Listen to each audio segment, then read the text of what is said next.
நான் டாக்டர் பிரகாஷ் பேசுகிறேன். அமெரிக்கன் கண் மருத்துவமனையின் தலைமை கண் சிகிச்சை நிபுணர். இன்றைக்கி நான் உங்ககிட்ட பேச போகிற ஒரு முக்கியமான விஷயம் நிறைய பேஷண்ட்ஸ் என்கிட்ட கேட்ட ஒரு விஷயம். ஒரு கண்ணாடி புதுசாக நம்ம மாற்றும் போதோ இல்லை புதுசாக ஒருத்தர் கண்ணாடி போடும்போதோ அதை எப்படி நம்ம கரெக்டாக செய்யறது அப்படின்ற ஒரு புரியாத புதிராகவே நிறைய பேருக்கு இருக்குது. இதில் நிறைய சயின்ஸ் அடங்கியிருக்கு. ஒரு கண்ணாடி வாங்கிறது ஒரு பொருள் வாங்கிறது மாதிரி கிடையாது. ஆனால் இது ஒரு மெடிக்கல் டிவைஸ் வாங்கிறதுக்கான ஒரு அர்த்தம். அப்படி இருக்கிறச்ச அந்த கண்ணாடி வாங்கும்போது நம்ம ஒரு சில விஷயங்களை நம்ம சரியாக கடைபிடிச்சோம்னா அந்த கண்ணாடி நமக்கு பர்ஃபெக்டான கண்ணாடியாக அமைய வாய்ப்பு. அமெரிக்கன் ஐ கேர் சென்டரில் நாங்கள் ஒரு கண்ணாடி வாங்கிறதுக்கு 7 ஸ்டெப்ஸ் நாங்கள் பரிந்துரை செய்வோம். 7 ஸ்டெப்ஸ். அந்த 7 ஸ்டெப்பு கரெக்டாக இருந்ததுன்னா உங்களுடைய கண்ணாடி 100% கரெக்டாக இருக்கும். ஸோ அது என்ன 7 ஸ்டெப் அப்படின்றத நம்ம இப்போ பார்க்கலாம். இந்த கண்ணாடி புது கண்ணாடி வாங்கும்போது நம்ம பார்க்க வேண்டிய 7 ஸ்டெப்ஸ் என்ன அப்படின்றத நம்ம இப்போ பார்க்கலாம். ஃபஸ்ட்டு ஸ்டெப் கரெக்டான டெஸ்டிங், அக்யூரேட்டான டெஸ்டிங். நம்மளுடைய டெஸ்டிங் அக்யூரேட்டாக இல்லைன்னா, இந்த பவர் டெஸ்டிங் அக்யூரேட்டாக இல்லைன்னா நம்ம அடுத்த 6 ஸ்டெப்பு எது சரியாக செஞ்சாலும் இந்த ஒரு ஸ்டெப்பில் எல்லாமே அடிபட்டு போகும். தமிழில் ஒரு சேயிங் இருக்குது, முதல் கோணல் முற்றிலும் கோணல். அந்த மாதிரி முதல்ல நம்ம டெஸ்டிங் சரியாக செய்யலைன்னா அது அடுத்து வர படிப்படியான அடுத்த 6 ஸ்டெப்பும் கண்டிப்பாக சரியாக வரதுக்கான வாய்ப்பு இல்லை. ஸோ டெஸ்டிங் சரியாக செஞ்சுக்கணும். டெஸ்டிங் சரியாக செய்கிறது அப்படின்னா என்ன? இது ஒரு முக்கியமான விஷயம். இதில் டெஸ்டிங் சரியாக செய்கிறது அப்படின்னா என்னென்னா, ஒரு பேஷண்ட்டு அந்த சார்ட்டை நம்ம படிக்க வைக்கும்போது அவங்க 6/6 அந்த லெவல் வரைக்கும் அவங்களால படிக்க முடியுதா அப்படின்றத உறுதிப்படுத்திக்கணும். அந்த 6/6 அவங்க படிக்க முடியல அப்படின்னா ஒன்று டெஸ்டிங் தவறுதலாக பண்ணியிருக்கலாம், அப்படி இல்லைன்னா கண்ணில் ஏதாவது ஒரு பிரச்சனை இருக்கலாம். அந்த 6/6 அவங்க படிக்க விடாமல் தடுக்கிறதுக்கு கண்ணில் புரை இருக்கலாம், இல்லை சர்க்கரை வியாதினால கண்ணு நரம்பு பாதிச்சிருக்கலாம், இல்லை கிளாக்கோமானால பாதிச்சிருக்கலாம், இல்லை ரெட்டினாவில் வேறு ஏதாவது ஒரு தழும்பு அந்த மாதிரியான பிரச்சனைகள் இருக்கலாம், இல்லை கருவிழியில் ஏதாவது பிரச்சனைகள் இருக்கலாம். இந்த பல பிரச்சனைகள்னால ஒருத்தருடைய பார்வை குறையறதுக்கு வாய்ப்பு இருக்குது. ஆனால் அந்த மாதிரி பார்வை குறைஞ்சவங்களுக்கு கண்ணாடி கொடுக்கும்போது பார்வை குறைஞ்சுதான் அந்த புது கண்ணாடிலையும் தெரியும் அப்படின்றது அவங்களுக்கு நம்ம சொல்ல கடமைப்பட்டிருக்கோம். எந்த பிரச்சனையும் இல்லைன்னா கண்டிப்பாக எல்லாரும் 6/6 படிக்கணும். அந்த 6/6 படித்தாதான் அவங்களுக்கு கண்ணாடி கரெக்டாக இருக்கும். ரெண்டாவது, இந்த சார்ட்டில் நீங்கள் என் பின்னாடி பார்க்குறதுல சிகப்பு பச்சை, இப்போ நான் அதை ஆஃப் பண்ணி காமிக்கிறேன் பாருங்கள். அதை ஆஃப் பண்ணிட்டேன். இப்போது சிகப்பு பச்சை இருக்கு. இந்த சிகப்பு பச்சையோட சேர்த்து டெஸ்ட் பண்ணுறதுக்கு பேர் டியூவோக்ரோம் டெஸ்ட் அப்படின்னு நம்ம சொல்கிறோம். இந்த டியூவோக்ரோம் டெஸ்ட் பண்ணுறதுனால மட்டும்தான் ஒருத்தருக்கு நம்ம டெஸ்ட் பண்ண கண்ணாடியோட பவர் அக்யூரேட்டாக கொடுத்துருக்கோமா இல்லையா அப்படின்றது தெரிஞ்சிடும். சில டைம் என்ன ஆகும்னா, அந்த டெஸ்ட் பண்ணுறவங்க இது நல்லா தெரியுதான்னு கேட்பாங்க, நல்லா தெரியுதுன்னு பேஷண்ட் சொல்லுவாங்க. இன்னும் ஒரு 0.25 அதிகமாக கொடுத்தாலும் இது இன்னும் நல்லா தெரியுதுன்னு சொல்கிறதுக்கான வாய்ப்பு இருக்குது. இதனால் சில தவறுகள் நடக்கிறதுக்கான வாய்ப்புகள் நேரிடுது. அதை தடுக்கிறதுக்காக தான் இந்த டியூவோக்ரோம் டெஸ்ட். இந்த டியூவோக்ரோம் டெஸ்ட் பண்ணுறதுனால ஒருத்தருடைய கண் பார்வையோடைய அந்த கண்ணாடி ப்ரிஸ்கிரிப்ஷன் மிக மிக அக்யூரேட்டாக துல்லியமாக கொடுக்கப்படும். இது கடைபிடிச்சு டெஸ்டிங் பண்ணால் கண்டிப்பாக உங்களுடைய தூரப்பார்வை பர்ஃபெக்டாக டெஸ்ட் பண்ண முடியும். இது பாயிண்ட் நம்பர் 1. ரெண்டாவது, இந்த அக்யூரேட் டெஸ்டிங்க்கு படிக்கும்போது 40 வயசுக்கு மேலே இருக்கிறவங்க படிக்கும்போது அவங்க எந்த தூரத்தில் வச்சு படிக்கிறாங்க அப்படின்றத தெளிவாக சொல்லணும் அந்த டெஸ்ட் பண்ணுறவங்க கிட்ட. அதாவது சில பேருக்கு டெஸ்க் ஒர்க் அதிகமாக இருக்கும், அது கொஞ்சம் தூரம் வச்சு செய்கிறது. சில பேருக்கு கிட்ட வச்சு பார்க்குற மாதிரி இருக்கும். சில பேர் ஊசியில் தையல் நூல் கோக்கிற வேலை ஏதாவது இருக்கும், இல்லை தையல் வேலை, இல்லை பெயிண்டிங், ட்ராயிங், இந்த மாதிரியான வேலை. சில பேர் பில்லியர்ட்ஸ் விளையாடுவாங்க, ஸ்னூக்கர் விளையாடுவாங்க, அப்போ தூரமாக பிடிச்சி பார்க்கணும். ஸோ அவங்களுடைய எந்த மாதிரியான வேலைகளை அவங்க செய்கிறாங்க, எந்த தூரத்தில் அந்த வேலைகளை செய்கிறாங்க அப்படின்றத அந்த டெஸ்ட் பண்ணுறவங்க கிட்ட நம்ம தெளிவாக சொன்னோம்னா அவங்க அதுக்கு தகுந்த மாதிரியான டெஸ்டிங் செய்வாங்க. அந்த டெஸ்டிங் அவங்க செஞ்சாங்கன்னா கண்டிப்பாக கிட்ட பார்வையும் 100 விதமான அக்யூரேட் ப்ரிஸ்கிரிப்ஷன் நமக்கு கிடைக்க வாய்ப்பு இருக்குது. ஸோ இந்த 7 ஸ்டெப்ஸ் டு கரெக்ட் ஐ கிளாஸஸ்க்கு ஃபர்ஸ்ட் ஸ்டெப் அக்யூரேட் ப்ரிஸ்கிரிப்ஷன். இந்த அக்யூரேட் ப்ரிஸ்கிரிப்ஷனுக்கு தேவை டிஸ்டன்ஸ் விஷன் 6/6 இருக்கணும். கிட்ட பார்வைக்கு கரெக்டான டிஸ்டன்ஸில் அந்த கிட்ட பார்வை செக்அப் செய்யணும். மூணாவது இந்த டுவோக்ரோம் டெஸ்ட் செய்யணும்.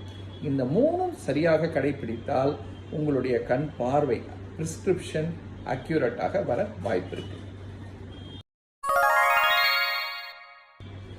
சரி, முதல் ஸ்டெப் வந்து முடிஞ்சு போச்சு, அதாவது கரெக்டான டெஸ்டிங் பண்ணியாச்சு. அதுக்கு அடுத்த ஸ்டெப் என்ன? ப்ரிஸ்கிரிப்ஷன். டெஸ்டிங் பண்ணுறது ஒரு பகுதி தான், ரெண்டாவது பகுதி தான் ப்ரிஸ்கிரிப்ஷன். டெஸ்டிங் பண்ணுறது ஆப்டோமெட்ரிஸ்ட் அப்படின்றவங்க டெஸ்ட் பண்ணுவாங்க. ப்ரிஸ்கிரிப்ஷன் ஜென்ரலாக ஒரு ஹாஸ்பிட்டல்ஸில் கொடுக்கறது டாக்டர் தான் ப்ரிஸ்கிரைப் பண்ணுவார், ஐ டாக்டர். இந்த ப்ரிஸ்கிரிப்ஷன் கொடுக்கும்போது டாக்டர் வந்து உங்களுடைய கண்ணுடைய அமைப்பு, உங்களுடைய ப்ரிஸ்கிரிப்ஷன் மைனஸ் பவரா ப்ளஸ் பவரா, உங்களுக்கு வயது 40 வயசுக்கு மேலே ஆயிடுச்சா, இல்லை நீங்கள் வந்து சின்ன வயசுக்காரரா அப்படின்றதெல்லாம் செக் பண்ணி பார்த்துட்டு அதுக்கப்புறம் தான் டாக்டர் உங்களுக்கு ஒரு ப்ரிஸ்கிரிப்ஷன் கொடுப்பாங்க. இந்த ப்ரிஸ்கிரிப்ஷனில் பரிந்துரை செய்யப்படும். என்ன பரிந்துரை செய்வாங்க? உங்களுக்கு சிங்கிள் விஷன் கண்ணாடி வேணும், இல்லைன்னா பைஃபோக்கல் கண்ணாடி வேணும், இல்லைன்னா ப்ரோக்ரெசிவ் கண்ணாடி வேணும், இல்லைன்னா நீங்கள் கான்டாக்ட் லென்ஸ் போட்டுட்டு அதுக்கு மேலே ரீடிங் கிளாஸஸ் உபயோகப்படுத்தலாம் அப்படின்ற ஒரு ப்ரிஸ்கிரிப்ஷன் கொடுக்கப்படும். பொதுவாக இந்த பவர்ஸ் அதிகமாக இருக்கிற பேஷண்ட்ஸுக்கு இண்டெக்ஸும் டாக்டர் மென்ஷன் பண்ணி கொடுப்பாங்க. இண்டெக்ஸ் அப்படின்னா என்னென்னா அந்த கண்ணாடியோடைய திக்னஸ். பொதுவாக ஒரு -3 அளவு வரைக்கும் ஒரு கண்ணாடி ஒரு நார்மலான திக்னஸ் இருக்கும். -3க்கு மேலே ஒரு கண்ணாடியோட பவர் போச்சுன்னா அந்த கண்ணாடியோடைய வெளி சுற்றுப்புறம் தடிமனாக இருக்கும். அதனால அதை ஃப்ரேமில் ஃபிக்ஸ் பண்ணும்போது அதில் வெளியிலேருந்து பார்க்குறவங்களுக்கு அசிங்கமாக தெரியறதுக்கான வாய்ப்பு இருக்குது, கண்ணாடியோட வெயிட்டும் அதிகமாகிறதுக்கான வாய்ப்பு இருக்குது. அதனால டாக்டர் என்ன பண்ணுவாங்கன்னா இந்த மாதிரி ஹை பவர்ஸ் -3க்கு மேலே உள்ள ஹை பவர்ஸு ப்ரிஸ்கிரைப் பண்ணும்போது ஹை இண்டெக்ஸ் லென்ஸ் யூஸ் பண்ணுங்க அப்படின்னு சொல்லுவாங்க. ஹை இண்டெக்ஸ் லென்ஸ்னால் அது வந்து ஒன்றும் இல்லை, அதே பவரில் அந்த கண்ணாடியை தின்னாக செய்யக்கூடிய கம்ப்ரஸ்டு லென்சஸ். இது பிளாஸ்டிக்லேயும் செய்யலாம். ஜென்ரலாக CR39 R polycarbonate R MR8 அப்படின்ற மெட்டீரியல்ஸில் இந்த ஹை இண்டெக்ஸ் லென்ஸஸ் செய்யப்படும். எல்லாருக்கும் இது தேவையில்லை, பவர் அதிகமாக இருக்கிறவங்களுக்கு இது கண்டிப்பாக தேவை. அதே மாதிரி என்ன கோட்டிங் கொடுக்கணும்? ஒருத்தருக்கு வந்து ஆன்டி ரிஃப்ளெக்ஷன் கோட்டிங் கண்டிப்பாக தேவைப்படும். ஒரு சில பேர் அவங்களோட யூசேஜ் பொறுத்து டாக்டர்ஸ் உங்களுக்கு ஆன்டி ஸ்க்ராட்ச் கோட்டிங் போதும் அப்படின்னு சொல்லுவாங்க. ஒரு சில பேருக்கு டாக்டர்ஸ் வந்து ப்ளூ கட் அப்படின்ற கோட்டிங் தேவைப்படலாம் அப்படின்றதுன்னு ப்ரிஸ்கிரைப் பண்ணுவாங்க. இது இல்லாமல் இன்னொரு முக்கியமான ஒரு அம்சம் ஒரு கண்ணாடியில் ப்ரிஸ்கிரிப்ஷனில் இருக்க வேண்டியது என்னென்னா ஃபோட்டோக்ரோமேட்டிக். அதாவது ஒருத்தர் வந்து வெளியில் நிறைய வேலை செய்கிறாரு, சூரிய ஒளி அதிகமாக இருக்கிற இடத்துல இருக்கிறாருன்னா அவங்களுக்கு நம்ம ஃபோட்டோக்ரோமேட்டிக் அப்படின்ற கலர் மாறக்கூடிய கண்ணாடியையும் நம்ம ப்ரிஸ்கிரைப் பண்ணலாம். ஸோ உங்களுடைய வேலையை அனுசரித்து, உங்களோட வயசை அனுசரித்து டாக்டர்ஸ் உங்களுக்கு ஒரு ப்ரிஸ்கிரிப்ஷன் கொடுக்கும்போது உங்களுக்கு சிங்கிள் விஷனாக, பைஃபோக்கலாக, ப்ரோக்ரெசிவாக, இல்லைன்னா உங்களுக்கு கோட்டிங் வந்து ஆன்டி ஸ்க்ராட்ச் கோட்டிங்கா, ஆன்டி ரிஃப்ளெக்ஷன் கோட்டிங்கா, இல்லை ப்ளூ கட் லென்சஸ் தேவையா, இல்லைன்னா போலரைஸ்டு லென்சஸ் தேவையா, இல்லைன்னா உங்களுக்கு ஃபோட்டோக்ரோமேட்டிக் லென்சஸ் தேவையா அப்படின்ற விஷயத்தையும் பரிந்துரை செய்வாங்க. இதுதான் second step to making the correct classes. அதாவது சரியான கண்ணாடி செய்வதற்கான இரண்டாவது ஸ்டெப்பு தான் ப்ரிஸ்கிரிப்ஷன். இந்த ப்ரிஸ்கிரிப்ஷனில் சில வாட்டி டாக்டர்ஸே எழுதி கொடுப்பாங்க, உங்கள் ப்ரிஸ்கிரிப்ஷனுக்கு தகுந்த மாதிரியான ப்ரோக்ரெசிவ் லென்ஸ் இது நல்லா இருக்கும் அப்படின்ற ஒரு பரிந்துரை. ஏன்னா ப்ரோக்ரெசிவ் லென்ஸில் வந்து பல விதம் இருக்குது. ஒரு கிட்டத்தட்ட ஒரு 20-25 வகையான ப்ரோக்ரெசிவ் லென்ஸே இருக்குது. ப்ரோக்ரெசிவ் லென்ஸ் அப்படின்னு சொல்கிறது ஒரு கார் மாதிரி. ஸோ அடுத்தது என்ன, அந்த கார் எந்த கம்பெனி தயாரிக்கிறது? இப்போ மாருதின்னு ஒரு கம்பெனி இருக்குது, ஹோண்டான்னு ஒரு கம்பெனி இருக்குது, டொயோட்டான்னு ஒரு கம்பெனி இருக்குது. அந்த மாதிரி அந்த ப்ரோக்ரெசிவ் லென்ஸை தயாரிக்கிற கம்பெனிஸ் வந்து பல விதமாக இருக்குது. எசிலார்னு ஒரு கம்பெனி இருக்குது, விஷன் ஐடெக்னு ஒரு கம்பெனி இருக்குது, அந்த மாதிரி கார்னிங்னு ஒரு கம்பெனி இருக்குது.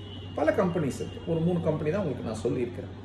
எந்த கம்பெனியோட லென்ஸு உங்களுக்கு சூட்டபுளாக இருக்கலாம் அப்படின்றதையும் டாக்டர் பரிந்துரை செய்வாங்க. அடுத்தது அந்த கம்பெனி செய்கிற கார், இப்போ ஹாண்டாலேயே 2-3 வகையான கார் இருக்குது, மாருதியில் 10 விதமான கார் இருக்குது. அந்த மாதிரி ஒரு எசிலார்ன்ற கம்பெனி தயார் பண்ணுற ப்ரோக்ரெசிவ் லென்சஸில் பல விதமான ப்ரோக்ரெசிவ் லென்சஸ் இருக்குது. ஸோ அதில் வேரிலெக்ஸ்ன்ற ஒரு பிராண்ட் ஆஃப் ப்ரோக்ரெசிவ் லென்சஸ் இருக்குது. இல்லைனா ஸ்பெக்ஸ், அப்படி ஐ ஸ்பெக்ஸ்ன்ற இன்னொரு பிராண்ட் ஆஃப் லென்சஸ் இருக்குது. இன்னொரு கம்பெனி தயாரிக்கிற ஐபி வைடுன்ற சொல்கிற ஒரு பிராண்ட் இருக்குது. ஸோ உங்கள் ப்ரிஸ்கிரிப்ஷனை பார்த்து டாக்டர் கண்டுபிடிச்சு சொல்லுவார், இந்த பிராண்டு நீங்கள் போட்டிங்கன்னா இந்த ப்ரிஸ்கிரிப்ஷனுக்கு கரெக்டாக இருக்கும் அப்படின்றது. ஸோ இந்த செகண்ட் ஸ்டெப்பில் உங்கள் ப்ரிஸ்கிரிப்ஷனில் எந்த லென்ஸு நீங்கள் போட்டால் கரெக்டாக இருக்கும், அதில் என்ன கோட்டிங் வேணும், என்ன விதமான லென்ஸ், அதாவது ப்ரொக்ரெசிவா, பைஃபோக்கலா, சிங்கிள் விஷனா, அது ஃபோட்டோக்ரோமேட்டிக்கா இருக்கணுமா இல்லையா, ஹை இண்டெக்ஸ் தேவையா இல்லையா, இந்த அனைத்து விஷயங்களும் அந்த பிரிஸ்கிரிப்ஷன்ல டாக்டர் பரிந்துரை செய்து ஆப்டிக்கலுக்கு அனுப்புவாங்க. இதெல்லாம் கரெக்டாக செஞ்சால் 2வது ஸ்டெப்பும் உங்களுக்கு பர்ஃபெக்ட். அதாவது கண்ணாடி செய்வதற்கான 7 ஸ்டெப்ஸில் 2வது ஸ்டெப் வந்து பிரிஸ்கிரிப்ஷன். சரி, இப்போ 2 ஸ்டெப்பு முடிஞ்சிருச்சு, நம்ம பார்த்துட்டோம். இப்போ 3வது ஸ்டெப்புக்கு போவோம். ஃபர்ஸ்ட் ஸ்டெப் வந்து அக்யூரேட்டான டெஸ்டிங், செகண்ட் ஸ்டெப் வந்து சரியான பிரிஸ்கிரிப்ஷன், பரிந்துரை. 3வது ஸ்டெப்பு வந்து ஃப்ரேம். இந்த ஃப்ரேம் வந்து மிக மிக முக்கியம் ஒரு கண்ணாடி செய்வதற்கு. ஏன்னா அந்த கண்ணாடியை, அந்த லென்ஸை பிடிச்சு வச்சிருக்கிறது அந்த ஃப்ரேம் தான். ஸோ ஃப்ரேம் வந்து ஸ்ட்ராங்காக இருக்கும். At the same time frame நம்ம முகத்தில் இருக்கிறதுனால அது லைட்டாக இருக்கும். லைட்டாக இருந்தால் தான் நம்ம அந்த கண்ணாடியை வெகு நேரம் உபயோகப்படுத்த முடியும். பார்க்கறதுக்கு அழகாக இருக்குன்றதுக்காக ஃப்ரேமை வாங்கிட்டு அது ஹெவியாக, வெயிட் அதிகமாக, கனம் கூடியதாக இருந்துச்சுன்னா என்ன ஆகும், அதை நம்ம முகத்தில் போட்ட உடனே மூக்கில் வலிக்க ஆரம்பிக்கும், காதில் வலிக்க ஆரம்பிக்கும். ஸோ சரியான ஃப்ரேம் நம்ம தேர்வு செய்யலைன்னா நம்ம கரெக்டான லென்ஸு கொடுத்தாலும், கரெக்டான ப்ரிஸ்கிரிப்ஷன் கொடுத்தாலும், கரெக்டான டெஸ்டிங் நடந்தாலும் பேஷண்ட் சாட்டிஸ்ஃபேக்ஷன் இருக்காது. ஸோ சரியான ஃப்ரேம் செலக்ட் பண்ணுறது மிக மிக முக்கியம். இந்த ஃப்ரேம் செலெக்ஷனும் நீங்கள் டாக்டர் இடத்துல கேட்கலாம். டாக்டர், எனக்கு இந்த மாதிரியான ஃப்ரேம் நான் செலக்ட் பண்ணியிருக்கேன். ஜென்ரலாக ஒரு ஃப்ரேம் செலக்ட் பண்ண பிறகு டாக்டர் கிட்ட கொண்டு போய் கேட்கறதுல தப்பே கிடையாது. நான் இந்த ஃப்ரேம் பார்த்துருக்கேன் டாக்டர், இந்த ஃப்ரேம் வந்து எனக்கு நான் கரெக்டாக இருக்கா, எனக்கு செட் ஆகுதா அப்படின்னு கேளுங்க. டாக்டர் உங்களுக்கு எக்ஸ்பிளைன் பண்ணுவாங்க, இந்த ஃப்ரேம் கரெக்ட், இந்த ஃப்ரேம் சரியில்லை, இந்த ஃப்ரேம் எதனால சரியில்லை அப்படின்ற விஷயங்களை டாக்டர் உங்களுக்கு சொல்லுவோம். சில பேர் என்ன பண்ணிடுறாங்கன்னா, ப்ரொக்ரெசிவ் கண்ணாடிக்கு நம்ம ப்ரிஸ்கிரிப்ஷன் கொடுத்தா ரொம்ப சின்னதான ஒரு ஃப்ரேம் செலக்ட் பண்ணிப்போம். அப்போது என்ன ஆகிடுதுன்னா, ஒரு ப்ரொக்ரெசிவ் அப்படின்னா என்ன, தூர பார்வை, இன்டர்மீடியட் பார்வை, கிட்ட பார்வை, தூரம், கிட்ட, நடுப்பட்டு 3 பார்வையும் இருக்கணும். அப்போது அந்த கண்ணாடியில் 3 பவரும் ஃபிட் பண்ணுறதுக்கான இடம் இருக்கணும், மேலேருந்து கீழே வரைக்கும். நீங்கள் சின்னதாக ஒரு ஃப்ரேம் செலக்ட் பண்ணிட்டீங்கன்னா அந்த சின்ன ஃப்ரேமில் இந்த 3 பவரையும் செட் பண்ண முடியாது. அப்போது ஃபிட் பண்ணுறவங்க ஏதாவது ஒரு பவரை கட் பண்ணி எடுத்துருவாங்க. நீங்கள் காசு கொடுத்து வாங்கின லென்ஸு வேஸ்ட்டாக, அனாவசியமாக போயிடும். அதனால நம்ம ஒரு ஃப்ரேம் செலக்ட் பண்ணும்போது சரியான அளவான ஃப்ரேமாக பார்த்து செலக்ட் பண்ணணும். இந்த ஃப்ரேம் வந்து ஹைட், இதுதான் ஹைட்டுன்னு சொல்லுவோம், மேலேருந்து கீழே. இந்த ஹைட்டு கரெக்டாக இருக்கணும். ஹைட்டு நல்லா அதிகமாக இருந்தால் நல்லது. அதே சமயத்தில் ரொம்ப பெருசாக இருந்தால் வெயிட் அதிகமாகிடும். ஸோ கரெக்டான ஹைட்டில் இருக்கணும், கரெக்டான ஷேப்லேயும் இருக்கணும். ரொம்ப இந்த கிராஸாக இப்படி ஃப்ரேம் வந்ததுன்னா அது என்ன ஆகிடும்னா, மூக்கு பக்கமாக நம்ம படிக்கும்போது நமக்கு டிஸ்டர்பன்ஸ் கொடுக்கும். So frame selection is very very important. 3rd step in making the correct spectacles. 3வது ஸ்டெப் வந்து ஃப்ரேம் கரெக்டாக செலக்ட் பண்ணுறது. இதுக்கும் நீங்கள் மருத்துவர் இடத்துல பரிந்துரை வாங்க.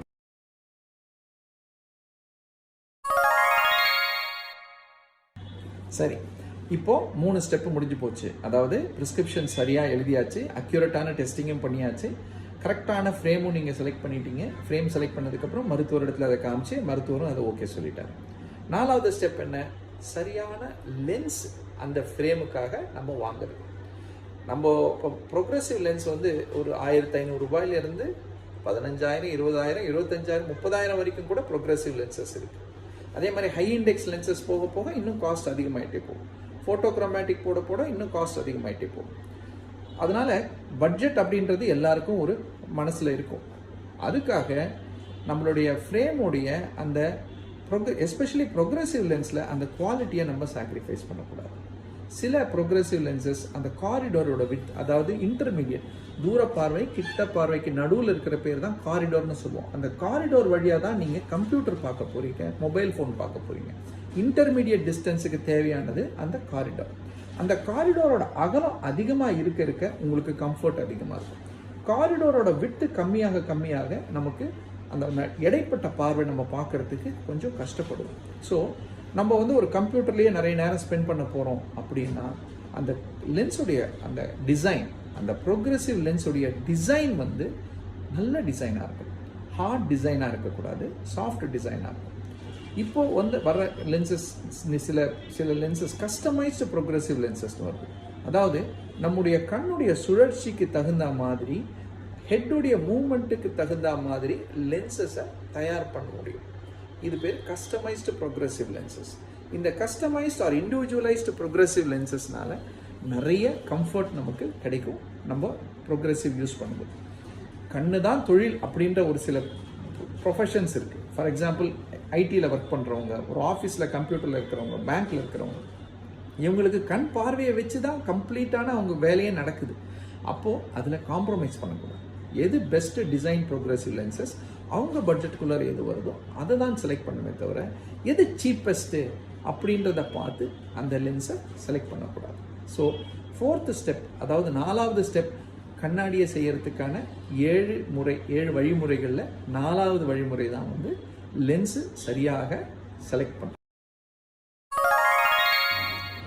ஸோ இப்போது 4 வழிமுறை பார்த்தாச்சு. அதாவது டெஸ்டிங் அக்யூரேட்டாக பண்ணியாச்சு, ப்ரிஸ்கிரிப்ஷன் பர்ஃபெக்டாக எழுதியாச்சு, ஃப்ரேம் கரெக்டாக செலக்ட் பண்ணியாச்சு, அந்த ஃப்ரேமுக்கு தகுந்த லென்ஸு நம்ம பட்ஜெட்டுக்கு தகுந்த மாதிரியும் நம்ம செலக்ட் பண்ணியாச்சு. இது முடிஞ்சுதான் வேலை? இல்லை. இனிமேல் தான் மிக மிக முக்கியமான ஒரு கட்டம் இருக்குது. அது பேர் என்னென்னா சென்டர் மார்க்கிங். சென்டர் மார்க்கிங் அப்படின்னா என்னென்னா, இப்போது என் கண்ணை நீங்கள் இந்த ஃப்ரேம் வழியாக பார்க்குறீங்க. இந்த சைடில் இந்த கண்ணுடைய சென்டர் இந்த ஃப்ரேமில் இங்கே இருக்குது, இந்த கண்ணுடைய சென்டர் இங்கே இருக்குது. இதை ரெண்டுத்தையும் அந்த நீங்கள் செலக்ட் பண்ண ஃப்ரேமில் பர்ஃபெக்டாக மார்க் பண்ணணும். இந்த மார்க்கிங் சரியாக பண்ணாமல், மார்க்கிங் ஃபார் எக்ஸாம்பிள் இங்கே பண்ணிட்டாங்க, இந்த கண்ணுக்கு இங்கே பண்ணிட்டாங்கன்னா, இல்லை இங்கே பண்ணிட்டாங்கன்னா, இல்லை இங்கே பண்ணிட்டாங்க, இங்கே மேலே தூக்கி பண்ணிட்டாங்கன்னா, அந்த ஏன் அந்த மார்க்கிங் முக்கியம்னா, அந்த லென்ஸ் தயாரிக்கும் போது அந்த மார்க்கிங்கில் தான் உங்களுடைய தூர பார்வையை அவங்க செட் பண்ண போகிறாங்க. தூர பார்வையை கரெக்டாக இங்கே செட் பண்ணாதான் கிட்ட பார்வை இங்கே வரும், இடைப்பட்ட பார்வை இங்கே வரும். இப்போ ஒருத்தருக்கு தூர பார்வை நான் இங்கே செட் பண்ணிட்டேன்னா அவங்களுடைய கிட்ட பார்வை இங்கே வந்துடுது. அப்போ அவர் படிக்கும்போது அவர் தலையை திருப்பி இப்படி வச்சு படித்தாதான் படிக்க முடியும், நேராக படிக்க முடியாது. அதனால இந்த 5th step, centre marking or interpupillary distance marking அப்படின்ற ஸ்டெப் தான் ஒரு ப்ரோக்ரெசிவ் லென்ஸு தயார் பண்ணுறதுக்கான மிக மிக மிக மிக முக்கியமான ஸ்டெப். ஈவன் சிங்கிள் விஷன், அதாவது ப்ரோக்ரெசிவ் இல்லாத லென்ஸு தயார் பண்ணும்போது கூட high powers and cylindrical powers இருக்கிற பேஷண்ட்ஸுக்கு இந்த சென்டர் மார்க்கிங் மிக மிக முக்கியமாக ஆகிடுது. இந்த சென்டர் மார்க்கிங் பண்ணுறது 2 வழியில் பண்ணலாம். ஒன்று மேனுவல் மார்க்கிங். மேனுவல் மார்க்கிங்னா உங்கள் எதிரில் ஒரு ஆப்டோமெட்ரிஸ்டோ டாக்டரோ உட்காந்துட்டு அந்த சைட்லேருந்து டார்ச் அடித்தோ இல்லை ஸ்ட்ரெயிட்டாக டார்ச் அடித்தோ நீங்கள் செலக்ட் பண்ண ஃப்ரேம் உங்கள் கண்ணு மேலே போட்டுட்டு அந்த ஃப்ரேமில் உங்கள் கண்ணு பின்னாடி எங்கே கரெக்டாக சென்டரில் இருக்குது அப்படின்றத மார்க் பண்ணி எடுத்துக்கிறது மேனுவல் மார்க்கிங் மெத்தட். இதை விட மோர் அக்யூரேட் மெத்தட் வந்து டிஜிட்டல் மார்க்கிங் மெத்தட். இந்த டிஜிட்டல் மார்க்கிங் எப்படி பண்ணுறதுன்னா, அது வந்து ஒரு முக்கியமான ஒரு எக்யூப்மெண்ட் இருக்குது. அந்த எக்யூப்மெண்ட் பேர் வந்து ஐ பார்ட்னர். இப்போ அந்த ஐ பார்ட்னர் மிஷினை உங்களுக்கு நான் காமிக்கிறேன். இந்த 5th ஸ்டெப் அப்படின்ற இந்த மார்க்கிங், சென்டர் மார்க்கிங் ஆர் பிடி மார்க்கிங்னு சொல்லுவோம். இதை வந்து இந்த ஐ பார்ட்னர் அப்படின்ற ஒரு டிஜிட்டல் எக்யூப்மெண்ட்டில் பண்ணுறதுனால இந்த நம்மளுடைய மார்க்கிங் ப்ராசஸ் வந்து மோர் அக்யூரேட்டாகவும் அதே மாதிரி ப்ரிசைஸாகவும் அண்ட் இந்த கஸ்டமைஸ்டு லென்சஸ் பண்ணுறதுக்கு உதவியாகவும் இருக்குது. ஸோ இந்த ஐ பார்ட்னர் என்ன பண்ணுதுன்னா, உங்களுடைய ஃப்ரேமை வந்து டிஜிட்டலாக அந்த ஃப்ரேமுடைய சென்டரை ஒரு லேசர் லைட் வச்சு மெஷர் பண்ணிக்குது. அதே மாதிரி உங்களுடைய ஐ மூமெண்ட்டையும் அது மெஷர் பண்ணுது. இது என்ன முக்கியமான மெஷர்மெண்ட்னா head to eye ratio, moment ரேஷியோன்னு சொல்லுவோம். இது கிளியராக எக்ஸ்பிளைன் பண்ணணும்னா என்னென்னா, ஒருத்தருக்கு வந்து ஒரு புஸ்தகம் நம்ம இப்போ கொடுக்குறோன்னா அவரை படிங்கன்னு சொன்னால் தூரமாக இப்படி பார்த்துட்டு கிட்ட இப்படி பார்க்குறவங்களும் இருக்காங்க. அதாவது கண்ணை மாத்திரம் உருட்டி பார்க்குறவங்க இருக்காங்க. சில பேர் இங்கேருந்து தூரமாக பார்த்துட்டு தலையை மாத்திரம் உருட்டி கீழே பார்க்குறவங்களும் இருக்காங்க. இல்லை பாதி தலை அண்டு கண்ணு மூமெண்ட். ஸோ சில பேருக்கு ஹெட்டு அதிகமாக மூவ் ஆகும், சில பேருக்கு ஐ அதிகமாக மூவ் ஆகும், சில பேருக்கு ரெண்டுமே ஈக்குவலாக மூவ் ஆகும். இது எப்போ தேவைப்படும்? தூரம் கிட்ட பார்க்குறதுக்கும் சைட்வேஸ் பார்க்குறதுக்கும். இப்போ நேராக பார்த்துட்ருக்கோம், இப்போ சைடில் ஒரு பொருளை பார்க்கணுன்னா கண்ணை இப்படி உருட்டியும் பார்க்கலாம், இல்லை தலையை திருப்பியும் பார்க்கலாம், இல்லை ரெண்டும் யூஸ் பண்ணியும் பார்க்கலாம். ஒவ்வொருத்தருக்கும் இந்த head to eye moment ratio வேறு விதமாக இருக்கும். ஸோ இந்த ஐ பார்ட்னர்ன்ற மிஷின் வந்து இந்த ரேஷியோவை அக்யூரேட்டாக டிஜிட்டலாக மெஷர் பண்ணுறது மட்டும் இல்லாமல் அந்த மெஷர்மெண்ட்ஸை டைரக்டாக ஃபேக்ட்ரிக்கு அனுப்பிச்சிடும். அப்போது அந்த ஃபேக்ட்ரியில் ஒரு ப்ரொக்ரெசிவ் லென்ஸ் செய்யும்போது இந்த ஹெட் டு ஐ மூமெண்ட் ரேஷியோவை பேஸ் பண்ணி உங்களுடைய ப்ரொக்ரெசிவ் லென்ஸுடைய டிஸ்டன்ஸ், ப்ரொக்ரெசிவ் லென்ஸுடைய நியர் அண்ட் இன்டர்மீடியட் காரிடோரோட விட்த்து எல்லாத்தையும் கஸ்டமைஸ்டாக டிசைன் பண்ண முடியும்.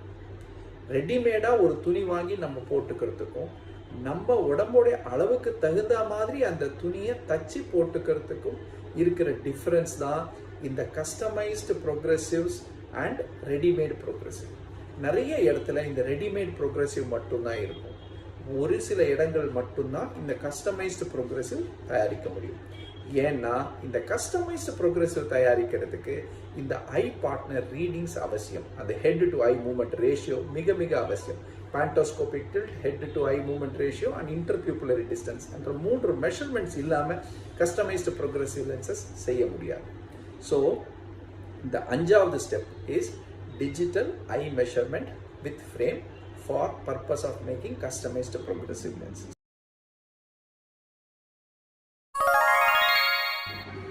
சரி, இப்போ எல்லா மெஷர்மெண்ட்ஸும் எடுத்தாச்சு, ஃப்ரேம் செலக்ட் பண்ணியாச்சு, லென்ஸ் செலக்ட் பண்ணியாச்சு, டெஸ்டிங் முடிச்சாச்சு. இப்போ அடுத்த 6வது ஸ்டெப், அதாவது 7 steps to making perfect glasses-ல 6வது ஸ்டெப் என்னன்னா அந்த ஃபிட்டிங் ப்ராசஸ். அந்த லென்ஸை தயார் பண்ணி அந்த லென்ஸை நீங்கள் செலக்ட் பண்ண ஃப்ரேமில் ஃபிட் பண்ணுறது. இது ஒரு மிக மிக துல்லியமாக செய்யப்பட வேண்டிய ஒரு இம்பார்ட்டண்ட் விஷயம்.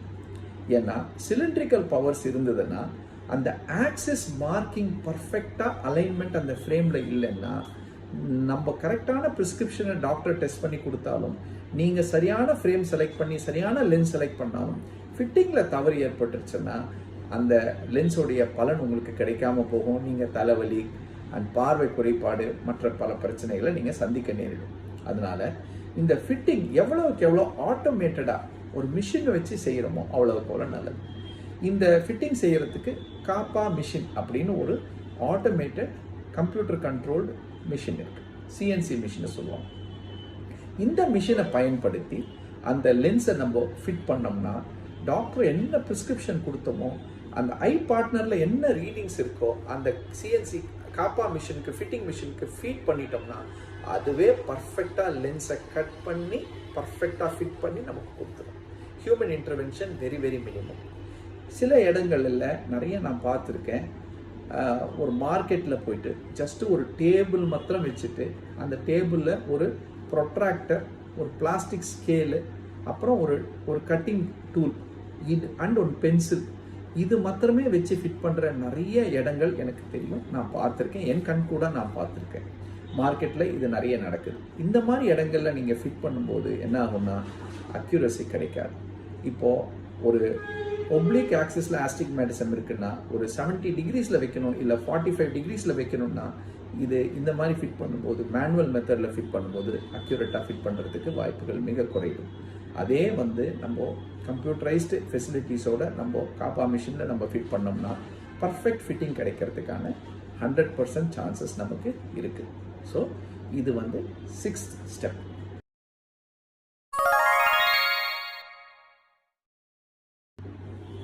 ஒரு புது கண்ணாடி தயாரிக்கிறதுக்கான 6 ஸ்டெப்பு பார்த்துட்டோம். இப்போ 7வது ஸ்டெப். இந்த 7வது ஸ்டெப் என்ன அப்படின்னா டிஸ்பென்சிங் த கிளாஸஸ். அதாவது தயார் செய்யப்பட்ட புது கண்ணாடியை ஒரு கஸ்டமர் ஆர் பேஷண்ட்டுக்கு கொடுக்கப்பட்ட முறை தான் dispensing. It is not selling. செல்லிங்ன்றது ஒரு பொருளை வாங்கிக்கிட்டு போகிறது. டிஸ்பென்சிங் அப்படின்றது மருத்துவ ரீதியாக அந்த பேஷண்ட்டுக்கு அந்த பொருளை நம்ம கொடுக்கறதுக்கு பேர் தான் டிஸ்பென்சிங். ஏன் டிஸ்பென்சிங் அப்படின்னா ஒரு கண்ணாடி செய்து வந்த உடனேயே ஒரு ஹாஸ்பிட்டலில் என்ன பண்ணுவாங்கன்னா குவாலிட்டி கண்ட்ரோல் செக் பண்ணுவாங்க. அந்த கண்ணாடி தயார் பண்ணது கரெக்டான விதத்தில் தயாராகிருக்கா அப்படின்றத ஆப்டோமெட்ரிஸ்ட் லென்சோமீட்டர்ன்ற கருவி வச்சியும் ஃபிசிக்கலாக இன்ஸ்பெக்ட் பண்ணியும் யூவி லேம்ப் அடித்து பார்த்தோம். இந்த லென்ஸ் கரெக்டான லென்ஸ் தானா, ஆன்டி ரிஃப்ளெக்ஷன் கோட்டிங் இருக்கா, ஆன்டி ஸ்க்ராட்ச் கோட்டிங் கரெக்டாக பண்ணியிருக்கிறாங்களா, இல்லை லென்ஸில் ஏதாவது பபுள்ஸ் இருக்குதா, ஃபோட்டோக்ரோமேட்டிக் நம்ம கேட்டதை போட்டிருக்காங்களா, சென்டர் மார்க்கிங் அக்யூரேட்டாக நம்ம பண்ணி அமைச்ச இடத்துல தான் அவங்க லென்ஸை ஃபிட் பண்ணி அமைச்சிருக்காங்களா, நம்ம ப்ரிஸ்கிரைப் பண்ணி நம்ம கேட்ட லென்ஸ் தான் அந்த ஃபேக்ட்ரியில செஞ்சு அவங்களுக்கு ஃபிட் பண்ணியிருக்காங்களா, அப்படின்ற விஷயத்தை செக் பண்ணுறதுக்கு பேர் தான் குவாலிட்டி கண்ட்ரோல் செக். அது மட்டும் இல்லாமல் இந்த ஃப்ரேமில் அந்த லென்ஸ் வந்து சரியாக ஃபிட் ஆகிருக்கா அப்படின்றதையும் அதை செக் பண்ணிக்குவாங்க. இது செக் பண்ணி பிறகு தான் QC பாஸ் ஆகுது. குவாலிட்டி கண்ட்ரோல் பாஸ் ஆனதுக்கப்புறம் அந்த கஸ்டமருக்கு ஆப்டிக்கல்லேருந்து கால் பண்ணுவாங்க, நீங்கள் வாங்க, உங்கள் கண்ணாடி தயாராகிடுச்சு, ரெடி ஆகிடுச்சு, நீங்கள் வந்து வாங்கிக்கோங்கன்னா நீங்கள் யாராவது ஒரு டிரைவர் அனுப்பிச்சு வாங்குறது அவ்வளோ நல்லது கிடையாது, யாரோ தெரிஞ்சவங்களை அனுப்பிச்சு வாங்கிக்கிறதும் நல்லது கிடையாது. நீங்களே ஃபிசிக்கலாக வந்து வாங்குறது நல்லது. ஏன்னா உங்களுடைய புது கண்ணாடியை ஆப்டோமெட்ரிஸ்ட் உங்கள் கண்ணு முன்னாடி போடுவாங்க. கண்ணில் போட்டு இந்த நோஸ் பேட் அப்படின்ற ஒரு விஷயம் இருக்குது, இது பேர் தான் நோஸ் பேட்ஸ்ன்னு சொல்லுவோம். இது உங்களுக்கு பார்த்துருப்பீங்கன்னு நினைக்கிறேன். இந்த நோஸ் பேடை வந்து அட்ஜஸ்ட் பண்ணுவாங்க. இதை குறைக்கலாம் இல்லை விரிவாக்கலாம். இந்த நோஸ் பேட் விரிவாக்குறதுனால உங்கள் மூக்கு மேலே அந்த கண்ணாடி சரியாக உட்காரணும். கரெக்டான பொசிஷன் என்ன அப்படின்னா, நம்ம புருவத்துக்கு கீழே ஃப்ரேம் இருக்கணும், 1 ஃபிங்கர் பிரெத் டிஸ்டன்ஸ் இருக்கணும், ஒரு ஒரு ஒரு விரல் அளவு கேப் தான் நம்ம கண்ணுக்கும் கண்ணாடிக்கும் இருக்கணும். முகத்தில் கண்ணாடி இந்த நோஸ் பேடில் தான் டச் ஆகணும். இந்த நோஸ் பேடில் டச் ஆகணும், காதில் இந்த இடத்துல டச் ஆகணும். இது ரெண்டும் டச் ஆனால் மட்டும்தான் அந்த கண்ணாடி நமக்கு கம்ஃபர்டபுளாக இருக்கும். அது மட்டும் இல்லாமல் அந்த கண்ணாடியை போட்டு உங்களை படிக்க சொல்லுவாங்க, தூரமாக படிக்க சொல்லுவாங்க, கிட்ட படிக்க சொல்லுவாங்க. இதெல்லாம் நீங்கள் கரெக்டாக படிச்சிட்டிங்கன்னா அந்த கண்ணாடி உங்களுக்கு பர்ஃபெக்டாக டிஸ்பென்ஸ் பண்ணுறாங்க அப்படின்னு அர்த்தம். இதெல்லாம் சரியாக செஞ்சாதான் நீங்கள் வீட்டுக்கு போய் கண்ணாடி பயன்படுத்தும் போது கம்ஃபர்டபுளாக பயன்படுத்தலாம். என்னதான் சரியான கண்ணாடி பர்ஃபெக்டாக செஞ்சாலும் கூட அடாப்டேஷன் பீரியட் அப்படின்னு ஒன்று இருக்குது. அதாவது ஒரு புது கண்ணாடியை நம்ம வாங்கி பயன்படுத்தும் போது அந்த கண்ணாடி பயன்படுத்துறது ஒரு வாரம் இல்லை 4 நாள் வரைக்கும் நமக்கு சில சின்ன சின்ன டிஸ்கம்ஃபர்ட்ஸ் ஏற்படலாம். எப்படி ஒரு புது செருப்பு நம்ம வாங்கினா நம்ம காலை கடிக்குதோ, அதே மாதிரி புது கண்ணாடியும் சில டிஸ்கம்ஃபர்ட்ஸ் ப்ரொடியூஸ் பண்ணும். இது ப்ரெஷர் பாயிண்ட்ஸ் டிஃப்ரெண்ட்டாக இருக்கும். ஒரு கண்ணாடி முகத்தில் ரெஸ்ட் ஆகிற இடமும் இன்னொரு கண்ணாடி பழைய கண்ணாடி ரெஸ்ட் ஆன இடமும் வேறு இருக்கிறதுனால இந்த டிஸ்கம்ஃபர்ட்ஸ் இருக்கலாம். சில பேருக்கு வந்து தலைவலி ஏற்படலாம், சில பேருக்கு கண்ணு அப்படியே இழுக்கிற மாதிரி ஒரு ஃபீலிங் இருக்கலாம். இதெல்லாம் நார்மல். சில பேருக்கு வந்து ஆஸ்டிக்மேட்டிசம், சிலிண்ட்ரிக்கல் பவர் இருக்கிறவங்களுக்கு பேப்பர் வந்து கொஞ்சம் வளைஞ்சு தெரியலாம். சில பேருக்கு பேப்பர் இப்படி வி மாதிரி தெரியுதுன்னு சொல்லுவாங்க. இதெல்லாம் நார்மல் வித் நியூ கிளாஸஸ். இது ஒரு 3-4 டேஸில் நீங்கள் உங்கள் கண்ணும் உங்கள் கண்ணாடியும் அடாப்ட் ஆனதுக்கப்புறம் சரியாக போயிடும். இதற்கு நீங்கள் என்ன பண்ணணும்னா, பழைய கண்ணாடியை யூஸ் பண்ணக்கூடாது, புது கண்ணாடியை மட்டும்தான் யூஸ் பண்ணலாம்.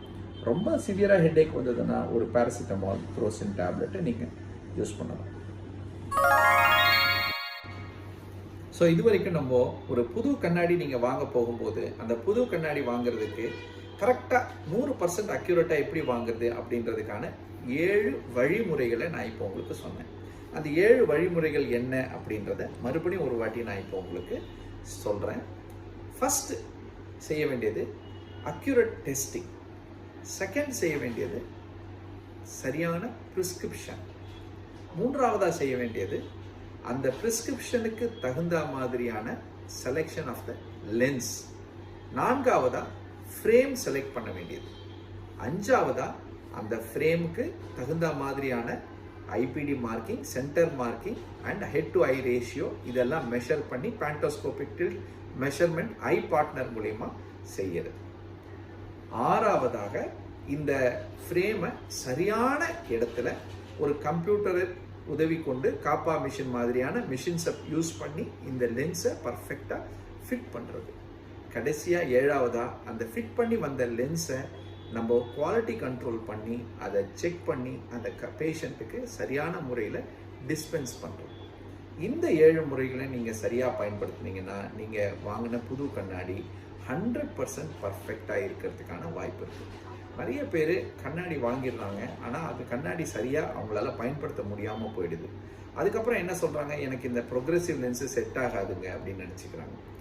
இது தவறு. சரியாக 100% இந்த 7 ஸ்டெப்பை கடைபிடிச்சு ஒருத்தருக்கு கரெக்டான ஃப்ரேம், கரெக்டான லென்ஸ், கரெக்டான ஃபிட்டிங், கரெக்டான மார்க்கிங், கரெக்டான ப்ரிஸ்கிரிப்ஷன், கரெக்டான டெஸ்டிங் எல்லாம் பண்ணியிருந்தோம்னா, டிஸ்பென்சிங்கும் பர்ஃபெக்டாக பண்ணியிருந்தா ஒரு ப்ரொக்ரெசிவ் லென்ஸோ இல்லை எந்த லென்ஸும் ஃபெயில் ஆகிறதுக்கான வாய்ப்பே கிடையாது. ஸோ 100% சாட்டிஸ்ஃபேக்ஷனோட நீங்கள் உங்களுடைய புது கண்ணாடியை நீங்கள் பயன்படுத்தணும்னா இந்த 7 வழிமுறைகளையும் சரியாக கடைப்பிடிங்க. கண்டிப்பாக உங்கள் பார்வை கிளியராக என்ஜாய் பண்ணுவீங்க. நன்றி, வணக்கம்.